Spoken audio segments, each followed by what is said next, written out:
Hey friends, I want to thank you for tuning in, and I hope these short devotionals are an encouragement to you in your walk with the Lord. Today I want to come in Galatians chapter number 4, beginning in verse number 4. He says, "But when the fullness of time had come, God sent forth his Son, born of woman, born under the law, to redeem those who were under the law, so that we might receive adoption as sons. And because you are sons, God has sent the Spirit of his Son into our hearts, crying, 'Abba, Father.' So you are no longer a slave, but a son. And if a son, then an heir through God." Well, I just wanted to encourage you in your walk with the Lord to remember who he made you to be.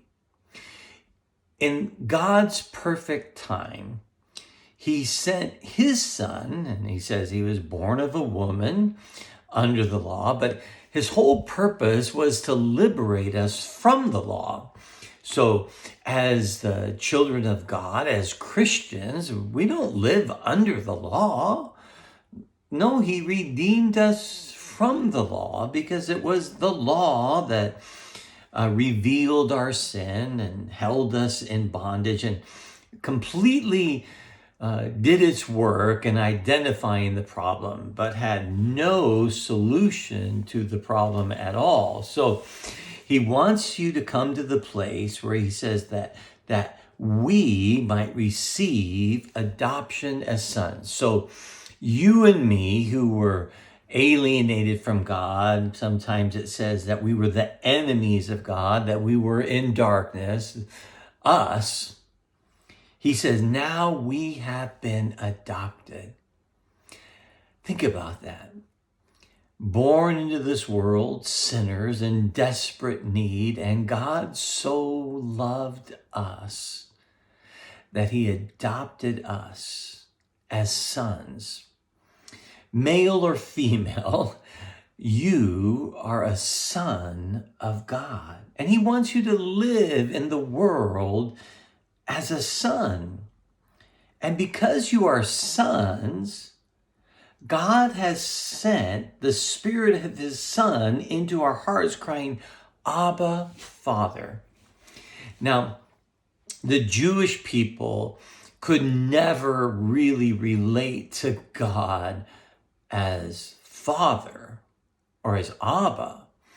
And so when Jesus was doing his earthly ministry and would speak to Jehovah, God, Yahweh, as his Father, it enraged them because he was making himself, they thought, equal with God. They took it all the way to where they took him to the cross. But do you realize, friends, that as a born-again child of God, as one who has placed their faith in the finished work of God, that you and I, who were once alienated, have now been adopted. And not only that, he put his Spirit in you to cry Abba, to cry Papa. You see, he wants to remove all of the barriers, everything that kept you from intimacy with God. He wanted to remove it all so that you could begin to see God, the Creator, as your Papa, the one who loves you, whose heart is tender to you. You are no longer a slave, but a son. You see, a slave only does what a slave is told. And Paul does use the terminology that, we are slaves of righteousness, but only in the sense that we can't help but do righteousness because we are righteous. But we're to live in this world as sons who have an intimate relationship with their Abba, because we too are heirs. We've received everything from him.